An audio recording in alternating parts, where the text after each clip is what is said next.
Israel and Hamas appear to be on the verge of an agreement to release some of the hostages being held in Gaza. Prime Minister Benjamin Netanyahu says he has summoned his war cabinet to address what he called developments in the matter of the release of our hostages. The political leader of the Palestinian militants, Ismail Haniyeh, has said that negotiators are, quote, close to reaching a deal. It's thought the agreement would see a swap of Palestinian prisoners being held in Israeli jails for a significant number of Israeli hostages taken by Hamas on October 7th. A temporary truce of several days is also said to be part of the deal, as is the movement of humanitarian aid into Gaza. U.S. President Joe Biden told reporters that he is very hopeful the hostages will be free soon. We've been working on this intensively for weeks, as you all know. I've spoken recently about it with both the Prime Minister Netanyahu and the Emir of Qatar. And my team has been in the region shuttling between capitals. We're now very close, very close. We could bring some of these hostages home very soon. But I don't want to get into the details of things because nothing is done until it's done. And when we have more to say, we will, but things are looking good at the moment. Now, several families of Israeli hostages have voiced concern that the country's war cabinet isn't doing enough to bring their loved ones home. Relatives met with lawmakers to urge them not to pursue legislation that would allow the death penalty for captured Palestinian militants. Relatives of hostages protesting in Tel Aviv as Israel's Prime Minister Benjamin Netanyahu summoned his war cabinet amid growing signs that a deal to release hostages taken by Hamas could be imminent. Our second goal is the return of the hostages. We're making progress. I don't think it's worth saying too much, not at even this moment, but I hope there will be good news soon. We are now at the closest point we ever have been in reaching an agreement. We are very optimistic, we are very hopeful, but we are also very keen for this mediation to succeed in reaching a humanitarian truce. The tentative deal could see the release of over 50 hostages, sources say. The progress comes after some families accused the Knesset's National Security Committee of endangering the lives of their missing loved ones. Now there's some optimism. I think the only thing that I could call justice is bringing everyone back home. But I do understand that it's difficult, and I hope this deal will help us bring everybody back home as well. And I'm really hopeful that they'll come back soon. Many here don't want to risk anything now that a return of at least some of the captives could be just around the corner. Let's take you live to Tel Aviv now, where relatives of hostages are protesting, demanding the release of their loved ones and more action from the government. Benjamin Netanyahu is currently meeting with members of his cabinet to hammer out the last details of the possible release of 50 Israeli hostages, as it's being reported. Earlier, a U.S. official quoted by the Reuters news agency said any hostages released would mostly be women and children, with 150 Palestinian prisoners freed by Israel in exchange for them. And we can now get more from DW correspondent Ben Fazulin, who joins us from Jerusalem. Ben, what are you hearing about this hostage deal and how it might play out? A military spokesperson has just fronted the media and said that progress is being made. That's what we're being told from all sides, from the Americans, from the Qatari side, the mediators, or the main mediators in this, Hamas as well, saying that the ball is in Israel's court. And we've had tonight extraordinary meetings by the War Cabinet, followed by the Security Cabinet, a wider cabinet, and also the government now. A deal is on the cusp, according to all sources, but we're yet to have been told what's going on. Whether or not a deal is made tonight, it would take another full day for Israel to go through the legal procedures that are related to releasing any Palestinian prisoners. That's what Hamas wants here. It wants the release of Palestinian prisoners in exchange for these hostages. Of course, we're not going to get all hostages released, and Hamas is not going to get all the Palestinian prisoners released that it wants when you take a look at the figures that are being thrown around at the moment. This would be, though, the first sustained pause in the fighting in 45 days of war, the first de-escalation. It would be a major breakthrough. It's yet to be seen, of course, but sources also say the government would be prepared to extend any such deal to get all of the hostages eventually out of the Gaza Strip. Would be major news. Now, Ben, these talks have been going on for quite some time. What led to what now appears to be a breakthrough? Well, it's been a very hard line that Netanyahu and his government have been following. All hostages equals a ceasefire. Now we're hearing for the first time, okay, maybe some hostages, women and children, for example, and in phases, so possibly 50 hostages over a time period of 5 days, 10 a day, while surveillance drones are taken down by the Israeli side so that Hamas fighters can release the hostages and won't reveal their hideouts or the tunnels where they're possibly holding these hostages. It would be a more realistic approach to this operation, considering that some 236 hostages are said to be held. Over 35 of those children, 62 of them women, and 8 aged over 80, one of them being 85 years old, the youngest being only 9 months old. It's a very tricky situation, considering as well that we're not sure if Hamas is holding all of these hostages. They could be held by private individuals and other militant groups within the Gaza Strip. What's changing now, though, is the far-right opposition to this deal. So far, 2 of the parties in this coalition of Netanyahu's have said they would not allow such a deal to go through. This is what's being discussed right now at this hour, and that could be the breakthrough. DW's Ben Fazulin in Jerusalem. Thanks. Abby An is an American Israeli in Tel Aviv, and 2 members of her family were killed in the October 7th terror attacks. 3 others are believed to be Hamas hostages. Earlier, we asked her what she makes of these negotiations. I try not to pay a ton of attention to it until I think it's real. We've gotten our hopes up. We know that things are fragile. And we're just waiting for something to be concrete. The fact that 4 hostages have been released and 1 has been rescued is amazing. It's better than nothing at this point, but it also feels very challenging that we have to fight to continue to make sure the hostage issue doesn't get lost and that people move on this. You know, yesterday was the International Day of Children, and we didn't hear word from UNICEF. We haven't heard word from any UN or global health organizations regarding sign of life or medical status of anyone. And right now we feel like we're unsure how the world isn't screaming on behalf of the hostages. As an American and an Israeli and a human, we are sad about every loss of life, but it feels like the world is not screaming hard enough for these innocent civilians that are being held hostage.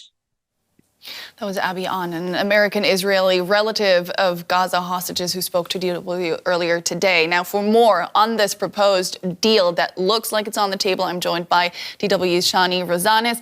Shani, what more can you tell us about these possibly 50 hostages that are set to be released and what timeline we're looking at for them to be set free? Well, first of all, Abby was just mentioning, some of the kids that we need to keep in mind. Out of the 50 we're discussing, only about 30 of them will be kids, 8 of them will be their mothers, but Israel reports of 40 kids and 13 mothers. So there are going to be around probably 10 kids and 5 more mothers that are staying in the Gaza Strip. The other 12 hostages to be released are probably elderly women, some of them also with some health conditions. It still leaves a lot more hostages in the hands of Hamas, most of them soldiers, men, some of them elderly, over 80, with health condition. And hopefully, Israel is hoping that what they have set now is a formula with the Hamas that allows for every day of ceasefire up to 10 to 12 people to be released.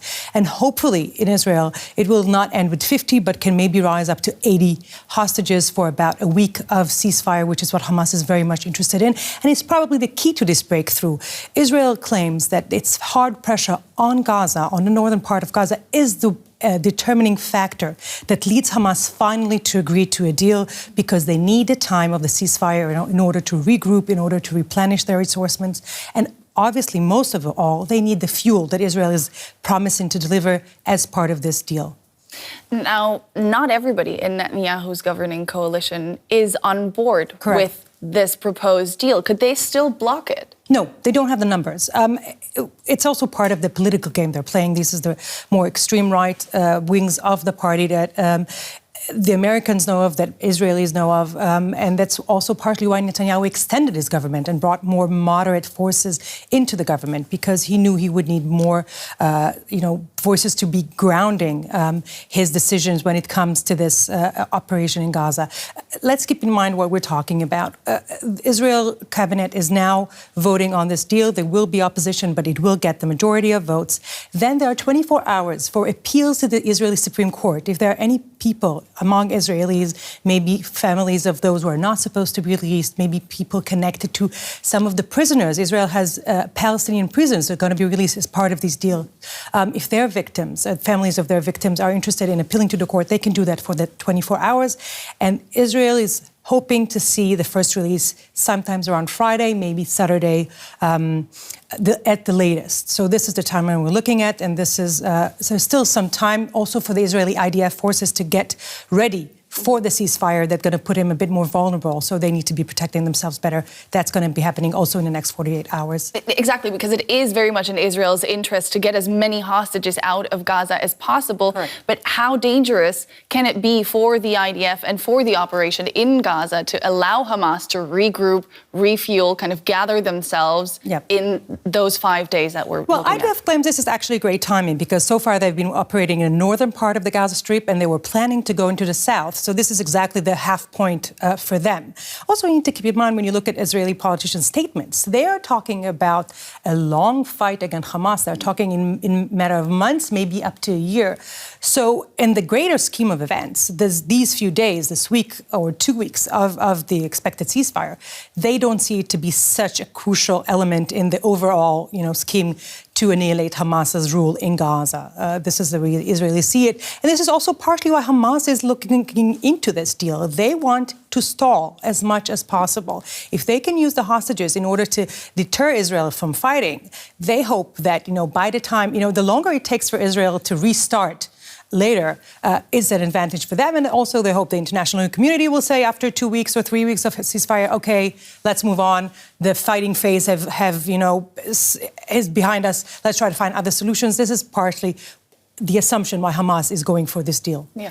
Hamas and Israel, the warring parties, they don't talk directly. There's great hostilities and lots of mistrust, correct. So how did this deal come about? Well, the key player throughout the last 47 days of this, what we're seeing is Qatar, this very tiny Gulf country who managed to become a critical player, being a great ally for the U.S., but also for Hamas. This is where also Hamas leaders are based and sponsored by Qatar throughout the years. They are the chief negotiators, but Egypt, the neighbor of Gaza and Israel, is also a key partner there, helping the technicalities, because they're the ones sharing the border, direct border with Gaza, and doing the back and forth. They have a lot of experience with Hamas and its leaders throughout the years.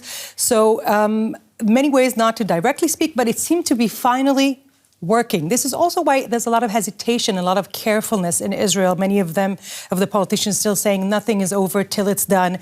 Even if Hamas agrees, we do not trust Hamas will deliver, because there are no direct negotiations and there's always the fear of what's going to be happening. until this is done, until the first Israelis are back at home, no one's going to believe that this is actually happening in Israel. Yeah. We just saw it before we started talking. In Tel Aviv, people are out on the streets demanding Netanyahu's government do more to release all hostages. Now, the pressure is very, very high. Is this potential deal going to do much to ease that pressure? Because, as you mentioned at the beginning, there will still be some 190 people in the hands of Hamas. There's no doubt that the softest spot is the kids and the mothers, the young kids. You know, youngest of them was 9 months old when he was kidnapped. Now he's already almost 11 months old. Yeah, they're the softest spot, and so in that aspect there will be some pressure taken off. But at the same time, it's a split country. There are still voices. They are against this deal as we are speaking, and there's a lot of families torn, knowing that if you have a soldier, a man, you know, men and women that were soldiers that were still left in Hamas's hands, you know, Israel in the last 47 days is grappling what would be the victory, what would be the moment in which Israel can say, we have now the upper hand. For many people, it's the release of all of these 200, almost 240 people home. Yeah. And this is not going to change. It's a part of Israeli ethos and what's been driving the Israeli society and its values throughout history. The pressure will be on. Question is, will Israel be able to still have some leeway in the military aspect while trying to, you know, find progress? That's yet to be seen. That's going to be very hard for Israel to manage to balance these two, fighting Hamas, but at the same time negotiating for more releases. Shani Rosanis, thank you so much. Always great speaking to you. You're welcome, Nicole. We're joined now by Bob Kitchen. He's the International Rescue Committee's Vice President for Emergencies and the organization's spokesperson on Gaza. Mr. Kitchen, welcome to the day. What would a ceasefire mean for the civilians in Gaza? Well, first and foremost, it would mean an end to the violence that has caused the occupied Palestinian territories, Gaza, to be the most deadly place on earth over the last 6 weeks, the fourth most deadly just for the whole year. So first and foremost, it would offer protection for civilians. Then second, it would offer humanitarian organizations like the IRC the option of being able to actually deliver aid to relieve suffering on the ground. That's really urgent right now. Mm-hmm. You have been calling for a meaningful humanitarian ceasefire for weeks. Is this it? It's a good start. As the fighting, the violence has continued, the impact on humanitarian conditions, the lives of people on the ground has gotten much, much worse. So as that's gone on, the length of the ceasefire has to get longer and longer. And we're at the point now where we need a permanent ceasefire for the violence to be over, to stop the dying and to enable aid to relieve some of the suffering. Mm-hmm. Now, a big concern is for aid to be delivered to Gaza and then falling into the hands of Hamas. How can that be avoided and procure help for innocent civilians without then Hamas seizing the goods that are being brought into the Strip? Well, organizations like the IRC and the partners we work with on the ground operate in other high-risk environments where there are non-state armed actors around us. We have sophisticated methods of both delivering aid, registering clients to make sure we know who we're providing assistance to, and then following up to make sure that the aid is not diverted. So this is something that we do in northwest Syria, in Somalia, in northeastern Nigeria. So we feel confident that we will be able to get aid to those that need it the most. At this point, there is basically nothing that's not lacking in Gaza, is there? But what is most urgently needed now as far as you're concerned? Well, surprisingly, one of the most urgent things is actually fuel.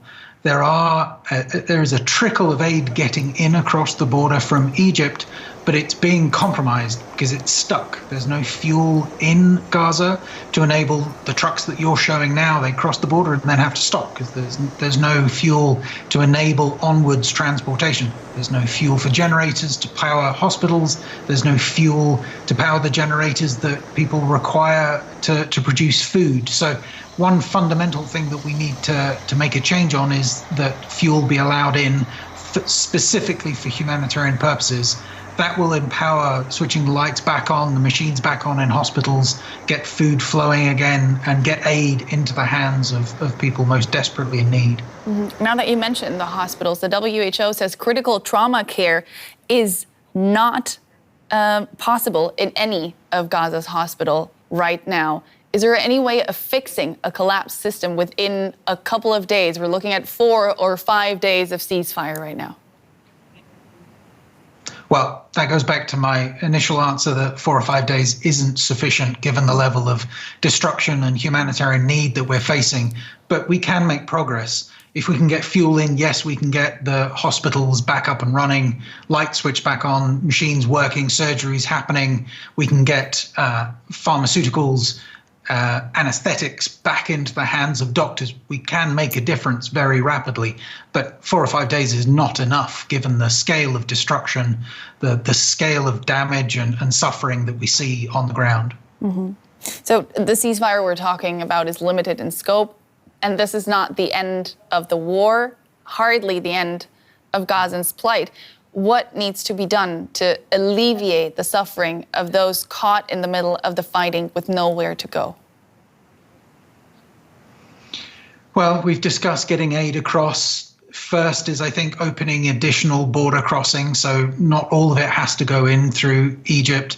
That's difficult, but is necessary to provide basic supplies, food and water, medicines, non-food items. As the weather grows colder, people need warm clothes again. So that's one thing. The second is that we need people to have a space that is safe. So I mentioned earlier that Gaza as a whole is the most dangerous place in the world right now. But if you just look at southern Gaza, where it's supposedly safe, where people have been told to evacuate to, that is the second most deadly place in the world. So yes, the ceasefire is only short term. We need to be pushing for it to become long term so people aren't afraid from bombs falling from the sky every night.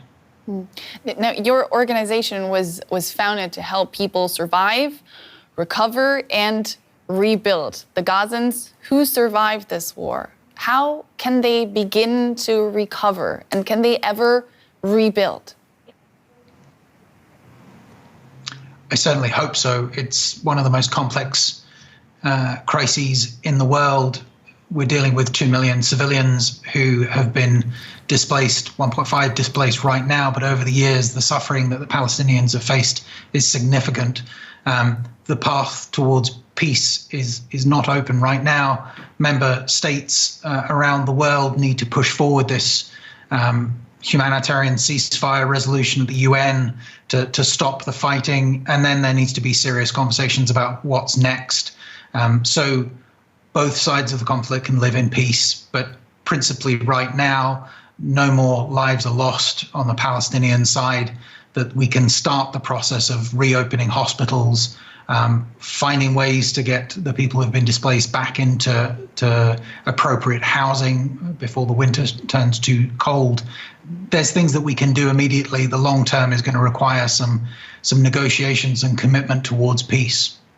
Who should be at the table there talking for the Palestinian people, especially? I think the lesson has been learned a number of times in conflicts around the world that it takes everyone. It takes representatives from the Palestinians from across the society, civil society, political actors that are going to have to be around the table to represent the views of the 7 million people across the occupied Palestinian territories. It's going to take everyone's voice being represented to move forward. Do you think with the current leadership as it is in place on both sides of the conflict that this is a realistic scenario? I'm a humanitarian and I'm focused on saving lives within the midst of war. I'm not a specialist on peace negotiations, but I fear at this stage the distrust is significant that the world is going to have to come around and join hands with both parties to the conflict and help them forward towards peace for the future. That was Bob Kitchen of the International Rescue Committee. Thank you so much.